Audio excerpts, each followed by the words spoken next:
All right, let's talk about one of the most tragic and defining moments in the history of the Imperium, the fall of Ferrus Manus, the Gorgon, the unbreakable warlord of the Iron Hands, a Primarch who embodied cold logic, discipline, and raw physical power. But even the strongest can fall. And when Ferrus Manus led his sons into battle on Istvaan V, he wasn't just fighting for victory. He was fighting for the very soul of the Imperium. Istvaan V wasn't just another battlefield. It was the breaking point of the Great Crusade, the moment when brother turned against brother in a way that no one, except maybe the Emperor, could have truly foreseen. The Horus Heresy had already begun, but the Dropsite Massacre was where the dream of Imperial unity died in fire and blood. Ferrus Manus, standing at the vanguard of the Loyalist assault, believed in an unshakable truth. Treachery must be answered with steel, and there could be no mercy for those who betrayed the Emperor. But in his unwavering righteousness, he walked straight into a trap, one that would cost him everything. What makes Ferrus Manus's final days so compelling isn't just his death, but the question of what his legacy really means.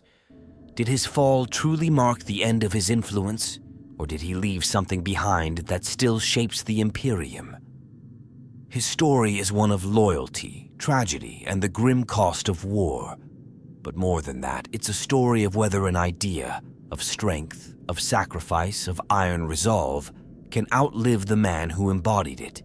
Ferrus Manus was never the kind of Primarch who indulged in politics or sought to weave grand schemes. He was a warrior first and foremost, a man who saw the universe in terms of problems to be solved and obstacles to be broken. In his mind, the Great Crusade wasn't about diplomacy or philosophical debates. It was about conquest, order, and the strength required to forge humanity's future. That's why his loyalty to the Emperor was absolute. There was no room for doubt, no space for hesitation. To Ferrus, the Emperor wasn't just a ruler. He was the embodiment of purpose, the guiding force that gave everything meaning.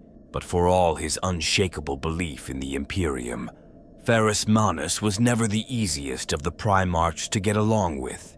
He saw weakness as a sin, inefficiency as a crime, and sentimentality as a flaw. Some of his brothers respected that, others despised it. He clashed with the likes of Lorgar and Fulgrim, who saw beauty and ideology where he saw only the need for strength. His closest bonds were with those who shared his relentless drive, Guilliman, Vulcan, and the Lion, but even they sometimes struggled with his rigid worldview. He didn't have the easy camaraderie of Horus or the quiet wisdom of Sanguinius. Ferrus Manus was iron through and through, and then there was Fulgrim, the most tragic, most painful of all his relationships. At one point, they were as close as any Primarchs could be, brothers in both purpose and spirit. Ferrus saw in Fulgrim a kindred soul, someone who believed in the pursuit of perfection, even if they approached it in different ways. Ferrus honed his warriors into unyielding machines of war, while Fulgrim sculpted his into deadly, elegant killers. They had a rivalry, of course, one fueled by mutual respect, but beneath that there was a genuine bond. That's what made Fulgrim's betrayal cut so deep. Ferrus Manus wasn't the type to be easily deceived, but he believed in his brother. When Fulgrim came to him before Istvaan, trying to sway him to Horus's cause, Ferrus didn't just reject him, he was enraged.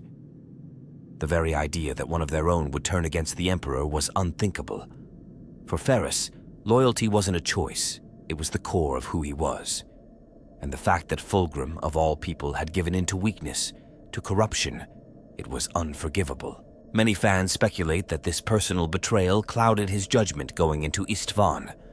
Ferrus Manus was always a direct man, but his fury at Fulgrim's treachery made him reckless. Some believe that if he had been more calculating, if he had stopped to truly assess the situation instead of rushing into battle with vengeance in his heart, things might have gone differently. But Ferrus was never one to hesitate. He was a weapon forged for war, and when he saw betrayal, his only response was to crush it. And so, with the iron hands at his back, he marched into the fires of Istvaan, believing with absolute certainty that justice would be delivered and the traitors would be shattered. He didn't know that the battle was already lost before it had even begun. Ferrus Manus led his warriors to Istvaan with the full force of his wrath. He wasn't coming for a battle, he was coming for vengeance. In his mind, there was no way the traitor legions could stand against the combined might of the Loyalists. He had the Iron Hands, the Salamanders, and the Raven Guard at his side. 3 legions, each fearsome in their own right, each bringing their own strength to the battlefield. The traitors had dug in on Istvaan, but Ferrus didn't see it as a challenge. He saw it as an opportunity. They were trapped. The hammer of the Imperium was coming down, and he would be the one to deliver the first blow. But Ferrus Manus didn't know that the hammer was already broken. Horus was always 3 steps ahead, and the trap had been set long before the first shots were fired. The Loyalists weren't walking into a siege, they were walking into an execution, and Ferrus was leading the charge straight into the jaws of death. The first wave of the battle played out exactly as he expected. His forces hit the traitors with overwhelming force, tearing into the Death Guard, Emperor's children, and sons of Horus. The Iron Hands fought like they always did, relentless, disciplined, merciless. Ferrus himself was at the front, wielding Forgebreaker, the warhammer once gifted to him by Fulgrim. There was no hesitation, no fear. The enemy would break, just as all enemies before them had broken. And for a moment, it seemed like they would. But then the trap was sprung. The second wave of reinforcements, the legions that were supposed to reinforce the Loyalist assault, turned their guns on their brothers. The Word Bearers, the Alpha Legion, the Iron Warriors, and the Night Lords, all of them had pledged loyalty to Horus, and all of them had been waiting for the perfect moment to strike. The battlefield became a slaughterhouse in an instant. The Iron Hands, already deep in the fight, were surrounded. The Salamanders and the Raven Guard fared no better. It wasn't just a battle anymore. It was annihilation. The traitors weren't fighting to win a war. They were fighting to erase their enemies completely. And Ferrus Manus, the unbreakable warrior, suddenly found himself in a position he had never been in before. He was losing. There are a lot of theories among fans about what was going through his mind in those moments.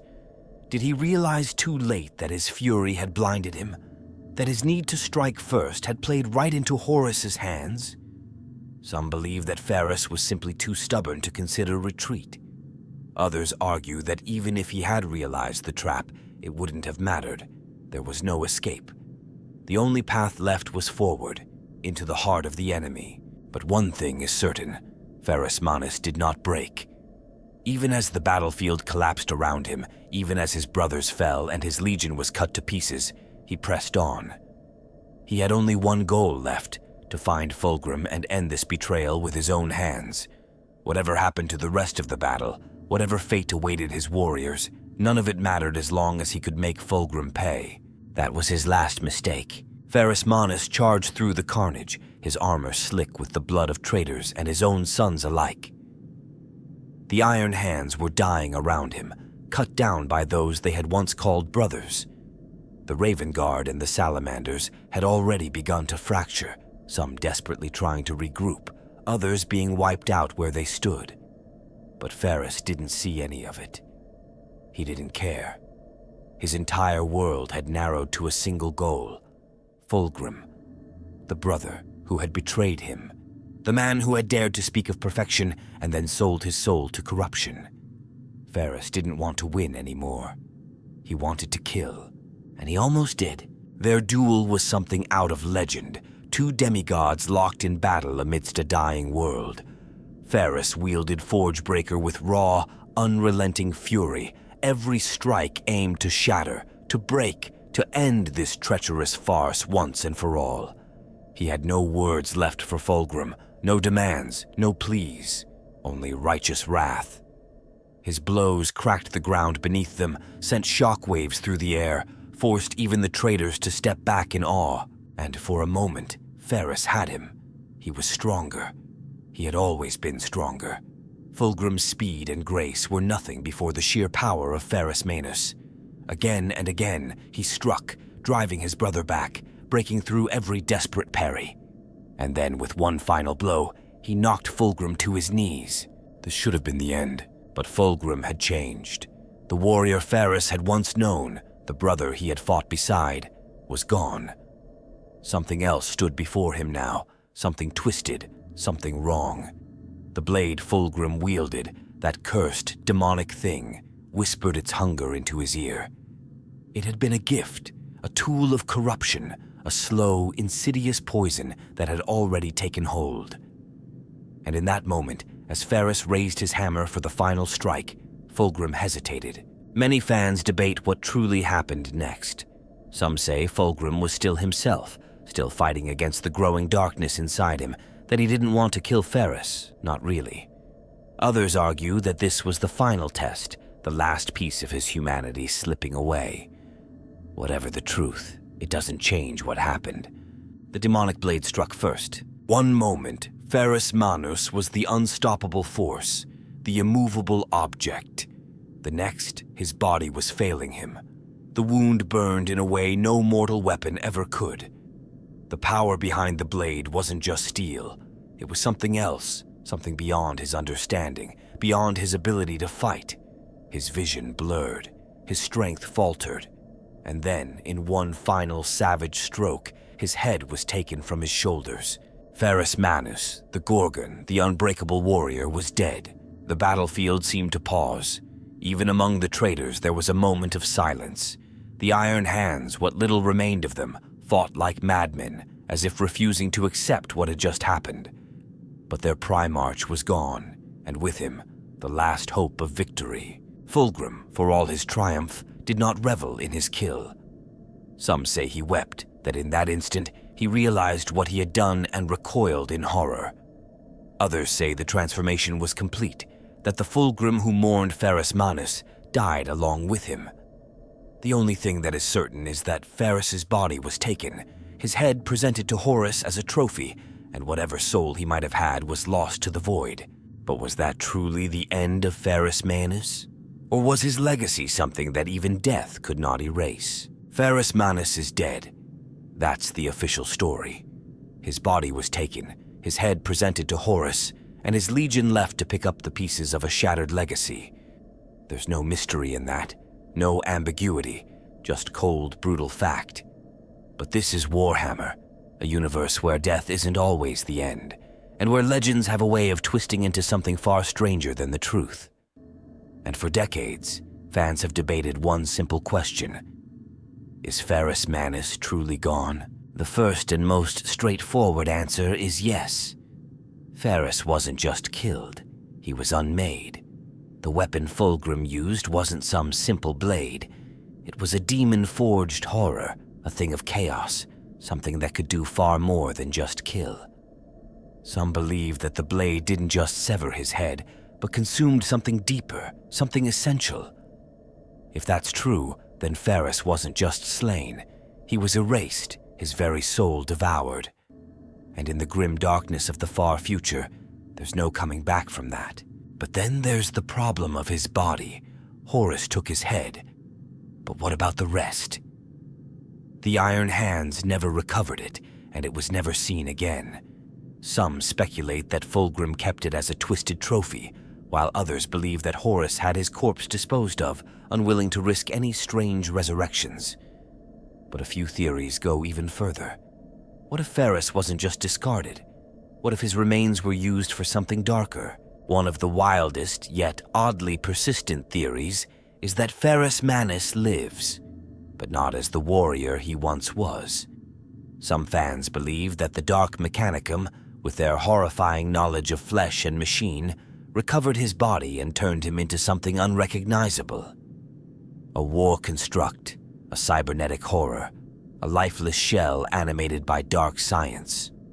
Imagine a Ferrus Manus who is no longer a man, no longer even a Primarch in the traditional sense, but a twisted thing of metal and circuitry, a being without will, enslaved to the dark gods or to some hidden faction of the Mechanicum. It sounds impossible. But stranger things have happened in the Imperium's long, brutal history. And then there's Fulgrim's own reaction. By all accounts, he regretted killing Ferrus. Some say he wept over his brother's body, even as the madness of chaos consumed him. What if, in that moment of weakness, he didn't let Ferrus go? What if he tried to bring him back? We know that Fulgrim became something more than mortal, something beyond human comprehension. What if, in his desperation, he sought to undo what had been done? There are whispers of lost experiments, of strange things hidden within the depths of the Eye of Terror. Could Ferrus be among them? Some fans believe that Fulgrim's regret led him to attempt resurrection, but that what came back was wrong. A being with the shape of Ferrus Manus, but without his soul, his mind twisted or shattered, forever trapped in the madness of chaos. If that's true, then maybe it would have been better if he had simply stayed dead. Of course, the most logical and widely accepted theory is that Ferrus is simply gone. Unlike other Primarchs who have returned, like Guilliman, there's no real canonical hint that Ferrus might make a comeback. The Iron Hands themselves don't search for him, don't cling to any hope of his return.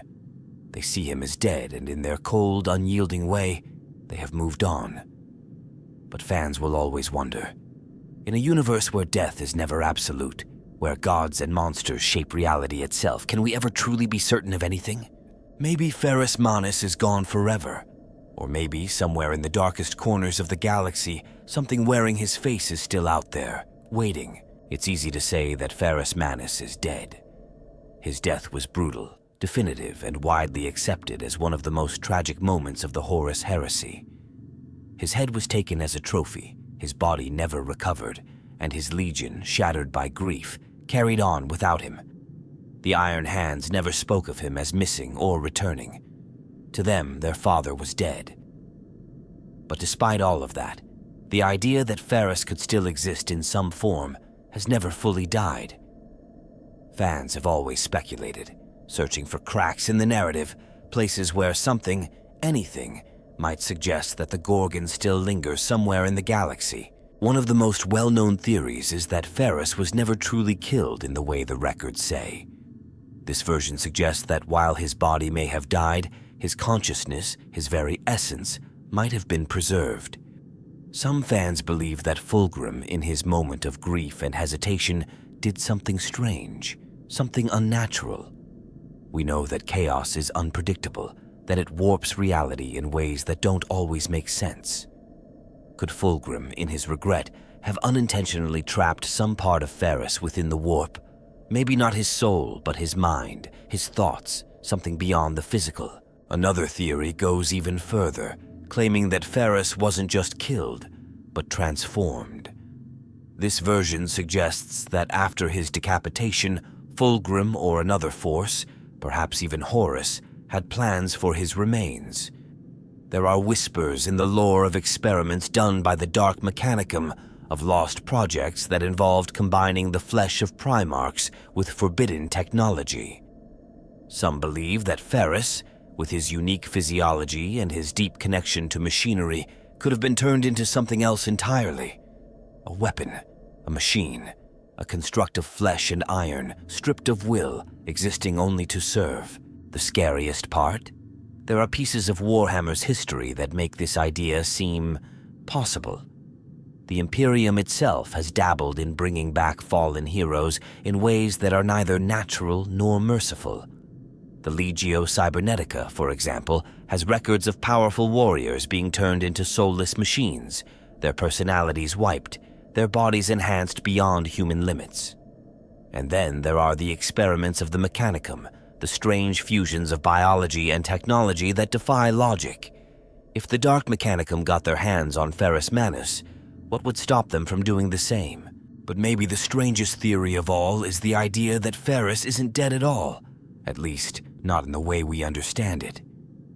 There have been cryptic mentions of beings who resemble him, entities that appear and vanish without explanation. Could Ferrus exist as something else, something neither alive nor dead? Could he be trapped in some hidden vault, or worse, enslaved to the will of something beyond human understanding? Most people dismiss these theories as wishful thinking, the desperate hopes of those who can't accept that some things are final. And maybe that's true. Maybe Ferrus Manus is simply gone. The tragedy of his death is part of what makes his story so compelling. The idea that even the strongest can fall, that even the most unyielding warrior can be broken. But this is Warhammer. Death is rarely the end. If Ferrus Manus were to return, it wouldn't be as the hero he once was. It would be as something else, something changed, something monstrous. And maybe that's why, for all their cold logic, the Iron Hands never look for him. Maybe deep down, they know that if he ever came back, it wouldn't be the Ferrus Manus they remember. The idea of Ferrus Manus returning is one of those theories that refuses to die. On paper, his death was absolute. Unlike some of his brothers who disappeared, were put into stasis, or ascended to some unnatural state, Ferrus Manus was killed in the most brutal and final way possible.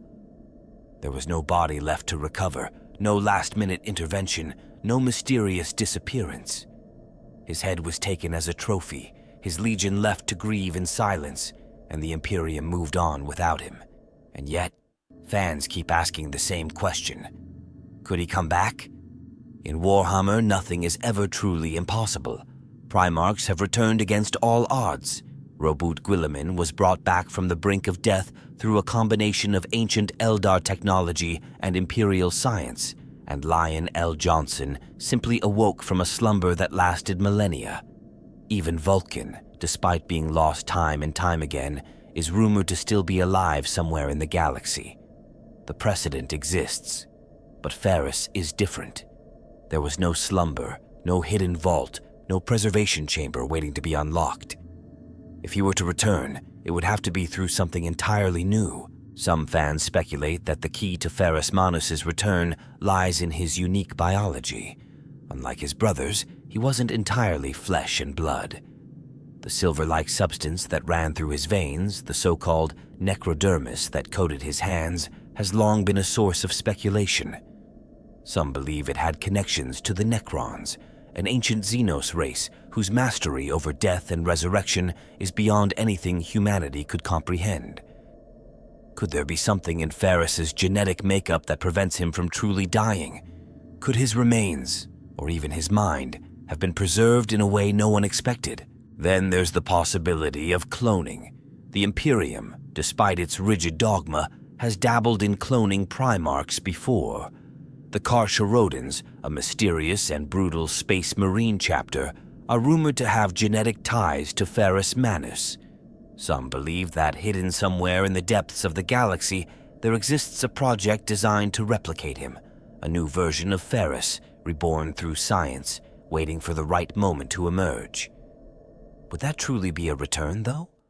Or would it just be a shadow of the man he once was? Of course, the darker theories are the ones that really haunt fans.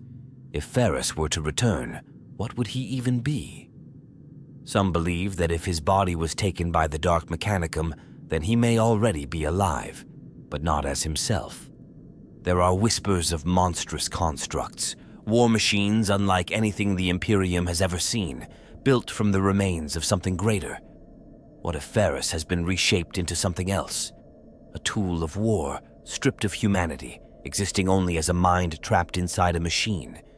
If that were true, would his return even be something to celebrate? And then there's the warp. Chaos has a way of bending reality, of twisting fate in ways no one can predict. Fulgrim's hesitation, the nature of the weapon that killed Ferrus, the strange, lingering sense of unease that surrounds his death, it all suggests that maybe, just maybe, something unnatural happened in that moment. Some fans theorize that Ferrus's soul wasn't destroyed, but rather displaced. That somewhere, in the depths of the Immaterium, the essence of the Gorgon still lingers, trapped but not entirely gone. Could he be pulled back? Would he want to be?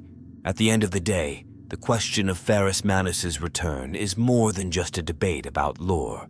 It's a debate about what his story really means. His death was one of the defining moments of the Horus Heresy. It was the moment that shattered the Iron Hands, that set them on a path of cold, brutal logic. If he were to return, Would that legacy be undone? Would he even recognize what his legion has become? Maybe he really is gone forever, his death a symbol of what the Horus heresy truly cost. Or maybe, somewhere in the galaxy, the Gorgon is waiting to return, waiting to finish what he started. Ferrus Manus may have died on Istvaan, but his legacy never did. If anything, his absence has made him an even more powerful symbol than he ever was in life. The Imperium doesn't just remember Ferrus Manus as another fallen hero of the Horus heresy.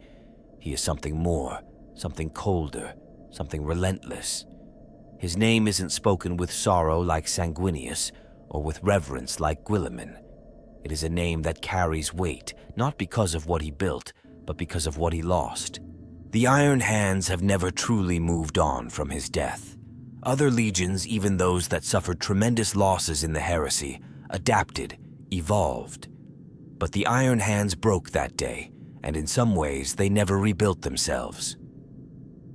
When Ferrus fell, something inside his sons shattered forever. They had always followed his doctrine of strength through discipline, through logic, through the removal of weakness. But after Istvaan, that belief hardened into something darker.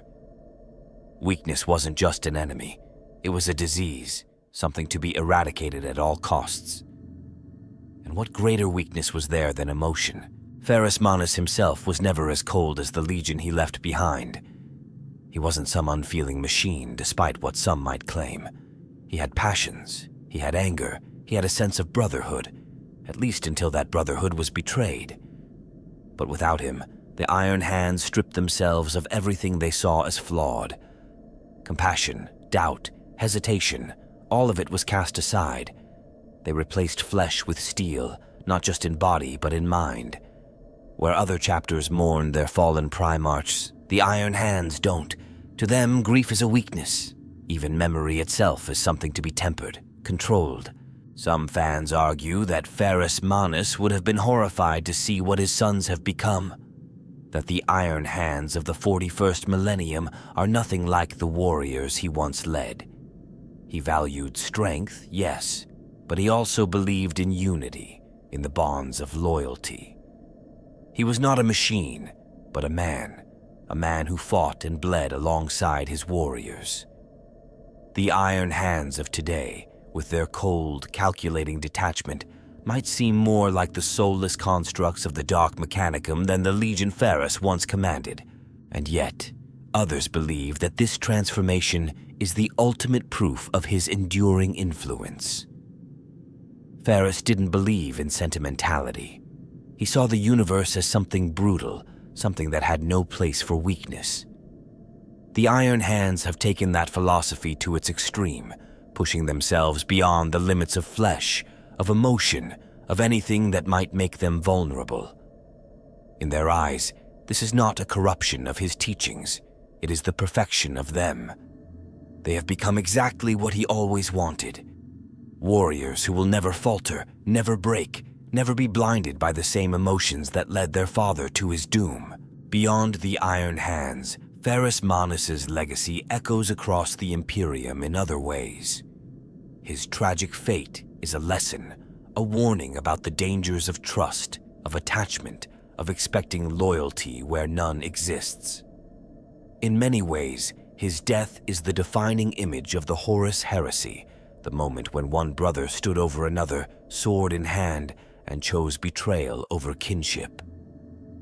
The Emperor's dream of unity, of unbreakable bonds between the Primarchs, was shattered the moment Ferrus's head hit the ground. Some whisper that Ferrus Manus is the reason the Imperium of today is so merciless, so unyielding. That his death is the proof the Emperor needed, that trust is a liability, that emotion is a flaw. Maybe that's why Guilliman was the one to return and not Ferrus. Guilliman represents order, logic with purpose, a vision of the Imperium that still clings to something greater. But Ferrus? If he came back, what would he even fight for? The Imperium that exists now is one built on sacrifice, on the very principles that led to his downfall. So, did Ferrus Manus truly die on Istvaan? His body, yes. His soul, maybe. But his legacy? His influence, that has never faded. It's in every cold mechanical warrior of the Iron Hands, in every ruthless calculation made in the name of survival, in every lesson learned from betrayal. He may not walk among the stars, but his presence is still there, lingering like an echo. A reminder that in the grim darkness of the far future, there is no place for weakness, only iron. Ferrus Manus' death is one of the few moments in Warhammer lore that seems undeniably final.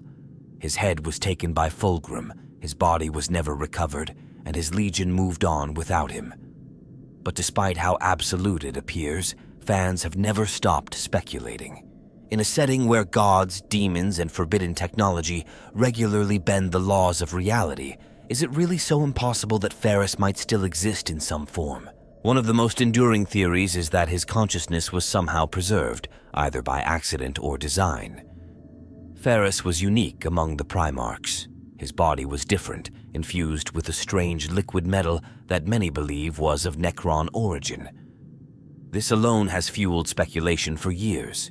What if his biology allowed him to survive in a way no one expected? Some fans suggest that his mind, or at least a fragment of it, could have been stored somewhere, trapped in the circuits of a war machine, embedded in the data vaults of the Mechanicum, or even lurking deep within the noosphere, waiting to be found. The idea that his body was taken by the Dark Mechanicum is another popular theory. If anyone had a reason to experiment on a Primarch, it would be them. The traitor forces at Istvaan didn't just kill loyalists, they harvested them. The remnants of the shattered legions were taken, dissected, and used for twisted experiments. It's not impossible to imagine that Ferrus Manus' remains were recovered in secret. Some fans believe he may have been turned into a war construct, a monstrous fusion of flesh and metal, stripped of his will and forced to serve a master he would have despised. It's a horrifying thought, but one that fits with the grim reality of the Warhammer universe. Then there's the warp. Chaos doesn't just kill, it corrupts, twists, and distorts. Ferrus was never a psyker, never one to dabble in the mysteries of the Immaterium, but that doesn't mean he was immune to it. The weapon that killed him wasn't an ordinary blade, it was a demonic thing, a weapon of chaos that may have done more than simply take his life. Some believe that Ferrus' soul was claimed by the warp in some unknown way, trapped in the Immaterium, unable to move on. Could he be lingering somewhere, caught between realities, his consciousness lost in the madness of the great ocean? If so, is there a way back? And then there's Fulgrim. His connection to Ferrus is one of the most tragic and compelling parts of the Horus heresy. He didn't just kill Ferrus, he hesitated. He regretted it. Some fans believe that, in a moment of weakness, Fulgrim did something that prevented Ferrus from being truly lost. Maybe he tried to bind his soul. Maybe he attempted some kind of resurrection but failed, leaving Ferrus trapped in a state neither alive nor dead. If that's true, then somewhere in the Eye of Terror, the remnants of Ferrus Manus might still exist, warped and broken but not entirely gone. Of course, there's also the possibility that Ferrus is exactly as dead as the lore says, that there is no secret revival, no lingering consciousness, no hidden experiments, just a Primarch who was killed and whose story ended on Istvaan. This is, after all, Warhammer. Not every hero comes back. Sometimes death is final, and part of what makes Ferrus' death so impactful is that it feels truly irreversible. He wasn't put into stasis like Guilliman. He wasn't lost like Vulcan. He wasn't taken by the warp like the missing Primarchs. He died brutally and without ceremony, and maybe that's the whole point. But the mystery, the possibility, will always remain. Warhammer is a universe where nothing stays buried forever, where secrets are kept for millennia, and where the dead sometimes refuse to stay dead. Whether Ferrus Manus is truly gone, or whether some part of him lingers in the darkness, is something we may never fully know. But as long as fans keep asking the question, his story will never truly end. Ferrus Manus was one of the first Primarchs to die, and unlike many of his brothers, he never became a myth, never turned into a prophecy waiting to be fulfilled. There are no whispers of his return, No hidden vault where his body rests in stasis. No visions of him standing at the Emperor's side once more. He was killed, his head taken as a trophy, and his story ended there. Or did it? Because if you look at what he left behind, it's clear that Ferrus Manus never truly vanished from history. His legacy is still carved into the very foundation of the Imperium, even if most don't realize it. Unlike Sanguinius, whose sacrifice became the heart of the imperial cult, or Guilliman, who was resurrected to lead a desperate empire, Ferrus became something colder, something more distant. He is not a figure of worship or admiration. He is a reminder of what war costs, a reminder that even the strongest can fall, a reminder that betrayal is always a possibility. His death was one of the earliest and most brutal moments of the Horus heresy, and it set the tone for everything that followed. If a Primarch could die so easily, so suddenly, then nothing was sacred. The heresy wasn't a war with heroes and villains. It was a slaughterhouse, and Ferrus was one of its first victims. Some fans argue that Ferrus's death was necessary, that he was always meant to be the first to fall. He was too rigid, too inflexible, too unwilling to see the world in anything but absolutes. He was the embodiment of strength through discipline, and in the end, that wasn't enough. He didn't scheme like Guilliman, didn't inspire like Sanguinius, didn't understand people the way Horus did. He was a weapon, forged for war, and when that war changed into something more complex, something built on manipulation and deception, he was doomed. But others argue that this is exactly what makes Ferrus's story so powerful. He didn't play the political games, didn't try to manipulate events behind the scenes. He stood for something simple: loyalty, strength, duty, and the universe punished him for it. His death is tragic not because it was inevitable, but because it shouldn't have happened. He should have been unstoppable. He should have been able to break Fulgrim, to crush the traitors, to lead his legion to victory. But the Horus heresy wasn't about should-have-beens. It was about loss, and Ferrus's loss shaped the entire future of the Imperium. And then there's the question that lingers in the minds of fans. Did he really die? Not in the literal sense, because yes, his body was destroyed. But death in Warhammer is rarely just about the body. Some believe that Ferrus still exists in some form, whether as a lost consciousness, a hidden experiment, or something even stranger. Others think that his true legacy is not in his survival, but in what he left behind. The iron hands, the shattered remnants of his ideals, the cold, unfeeling philosophy that grew in his absence. Maybe that is Ferrus Manus in a way. Maybe he never left. Maybe he is still there, in every warrior who replaces their flesh with steel, in every commander who refuses to show weakness, in every cold, calculated decision that values logic over emotion. So did Ferrus Manus truly die? Yes and no. His body is gone, his mind is lost, and his name is spoken more as a warning than as a legend. But his influence is still there, woven into the DNA of the Imperium itself. He may never return, may never stand alongside his brothers again, but in a way he doesn't need to. His presence is felt in every moment of unyielding strength, every ruthless calculation, every rejection of weakness. Ferrus Manus is dead, but iron endures. The death of Ferrus Manus was more than just a blow to the Iron Hands. It was a complete psychological break, a defining trauma that reshaped everything they were. Other legions lost their Primarchs, but none reacted the way the Iron Hands did. They didn't just grieve. They didn't just seek vengeance. They tore out their own humanity and replaced it with something colder, something harsher. It wasn't just a coping mechanism. It was an evolution, a survival strategy born from sheer, unbearable failure. Before Istvaan, the Iron Hands were already rigid, already obsessed with strength and logic. But there was still something human in them. They had pride, ambition, even camaraderie. They fought with brutal efficiency, but they still fought as warriors, as brothers. Ferrus Manus himself, for all his severity, still felt. He had anger, he had loyalty, he had moments of something close to warmth. But when he died, When the Iron Hands watched their father cut down in front of them, something inside them shattered. It wasn't just that Ferrus was gone. It was how he died. The Iron Hands didn't just fail to protect him. They were humiliated. They walked into Istvaan believing they were the Emperor's wrath made manifest, that they would crush the traitors and end the rebellion before it could spread. Instead, they were slaughtered, betrayed, outmaneuvered in every possible way. The lesson they took from that wasn't just that they had been defeated. It was that they had been weak. Weakness had led them to trust their supposed allies. Weakness had made them believe that honor still meant something in this war. Weakness had made them hesitate, just for a moment, when the trap was sprung, so they purged it. Every last trace. Other legions mourned their fallen, but the Iron Hands saw mourning itself as a flaw. Grief didn't serve a purpose.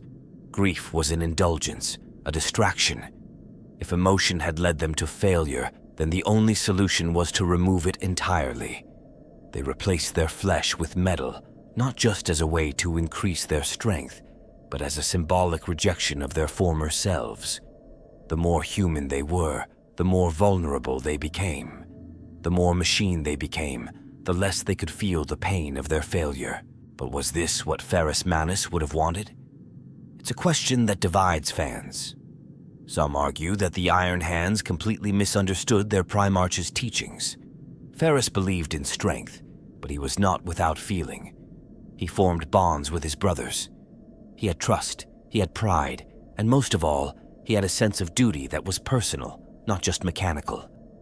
If he had survived, would he have allowed his sons to become what they are now? Would he have looked at them and seen warriors, or would he have seen something broken? Others argue that this transformation was inevitable, that Ferrus would have approved of their willingness to cast aside anything that made them weak, that the Legion's cold detachment was not a perversion of his teachings, but their ultimate fulfillment, that Ferrus Manus was always meant to be the first to fall, because his death was the final lesson his sons needed to complete their evolution. And then there's the deeper, more tragic idea that the Iron Hands didn't change because they wanted to. They changed because they had no other way to survive. Maybe they don't reject emotion because they believe it's a weakness. Maybe they reject it because feeling anything at all hurts too much. Their grief was so unbearable, so all-consuming, that the only way they could go on was to cut it out entirely. So, are the Iron Hands truly cold, logical machines, or are they just warriors too damaged to feel anymore? That's the real question. And maybe, just maybe, the Iron Hands don't even know the answer themselves. Ferrus Manus was never meant to rule. He wasn't the visionary, the politician, or the philosopher. He wasn't like Lorgar, who sought purpose beyond war, or Guilliman, who built an empire within an empire. Ferrus was a hammer, a weapon forged for a singular purpose, to fight, to break, to destroy the enemies of the Imperium. And that's where the uncomfortable question arises. Did the Emperor ever see him as anything more than that? It's hard not to notice the difference in how the Emperor treated his sons. Some Primarchs were given vast responsibilities, entire sectors of the Imperium to govern. Others were entrusted with hidden roles, deeper purposes that extended beyond mere conquest.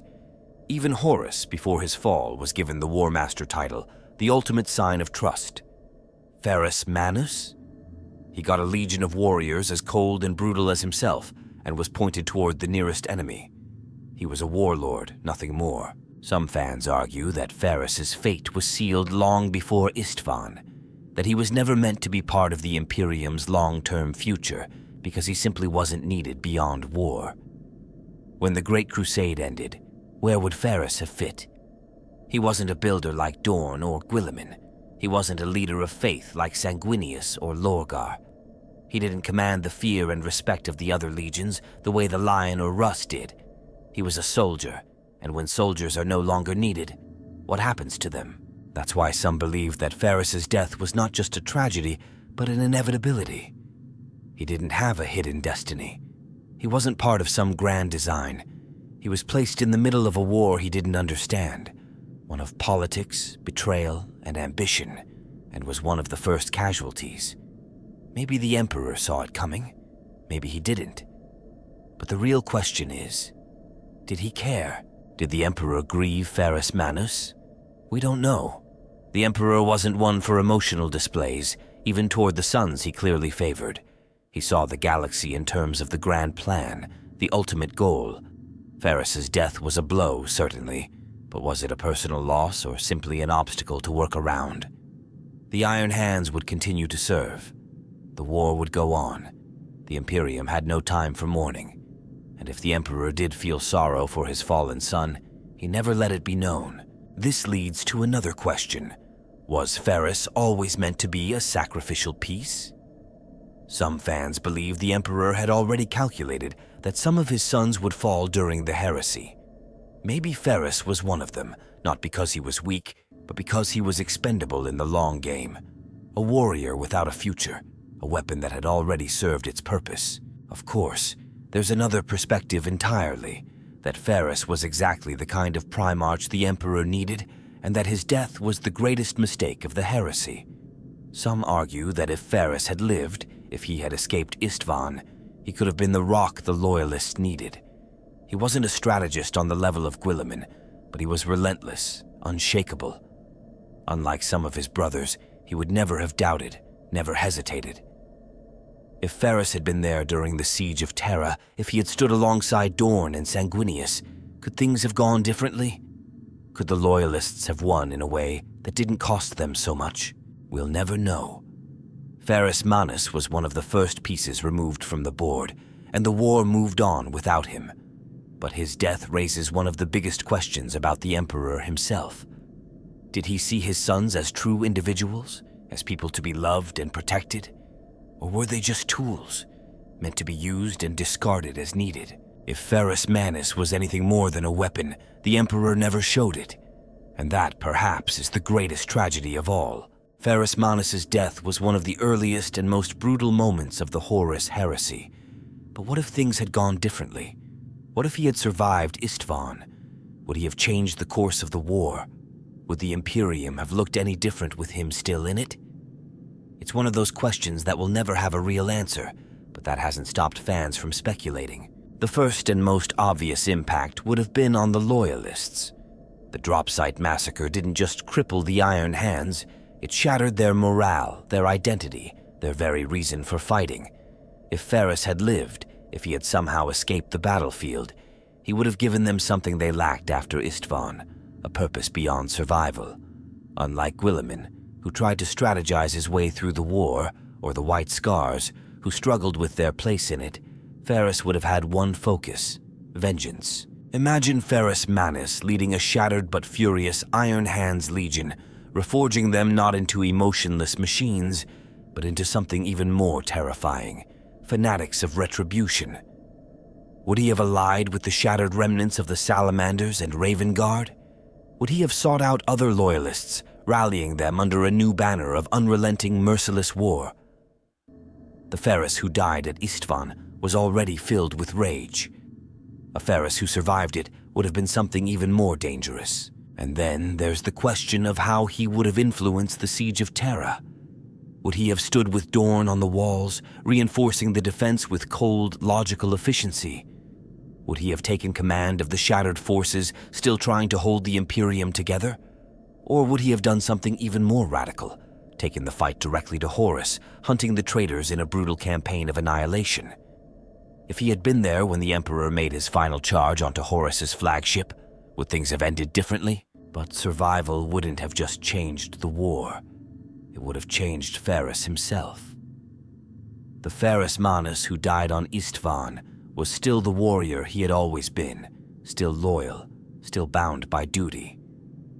The Ferrus who survived would have been something else. Would he have become colder, more ruthless, abandoning the remnants of his humanity in the pursuit of victory? Or would he have finally understood that there was more to war than just strength, that the lesson of Istvaan was not about weakness but about the need for something greater than logic? Some fans believe that a surviving Ferrus Manus might have prevented the Iron Hands from descending into the extreme machine worship they fell into after his death. That if he had lived, he would have kept them grounded, stopped them from tearing away every piece of themselves that made them human. Others believe the opposite, that he would have embraced the coldness even more, pushing his legion further into the mechanical abyss, leading them down a path where flesh had no place at all. But the cruel truth is that Ferrus wasn't meant to survive. The Horus heresy was always going to be a story of loss, and his death was one of its first and greatest tragedies. Maybe that's why his legacy is so powerful, because he never had the chance to become something else. He never changed, never adapted, never struggled with the aftermath. He was a warrior, and he died a warrior. Still, you have to wonder, what kind of Imperium would we have today if Ferrus Manus had lived? Would he have stood beside Guilliman in the 41st millennium, helping reshape the Imperium into something stronger? Or would he have looked at what it had become and decided it wasn't worth saving? We'll never know. But in the grim dark, there's something different about Ferrus Manus compared to the other fallen Primarchs. His death wasn't noble, wasn't shrouded in mystery, and wasn't followed by hopeful whispers of his return. He didn't disappear into the warp like the missing Primarchs, didn't leave behind cryptic prophecies like Vulcan, and wasn't preserved in some secret vault like Guilliman. Ferrus died brutally, without ceremony, his head severed by the very brother he once trusted. And yet, despite the absolute finality of his death, his name still lingers in the grim darkness of the far future. Why? Why does Ferrus Manus still matter when so many others have fallen into obscurity? Maybe it's because his death was one of the first to prove that the Primarchs weren't gods, that they could bleed, that they could be betrayed, and most importantly, that they could die. Before Istvaan, the Primarchs were seen as invincible, as legends brought to life.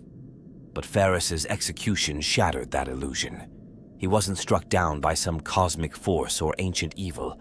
He was killed by his own brother in a duel that should have ended differently.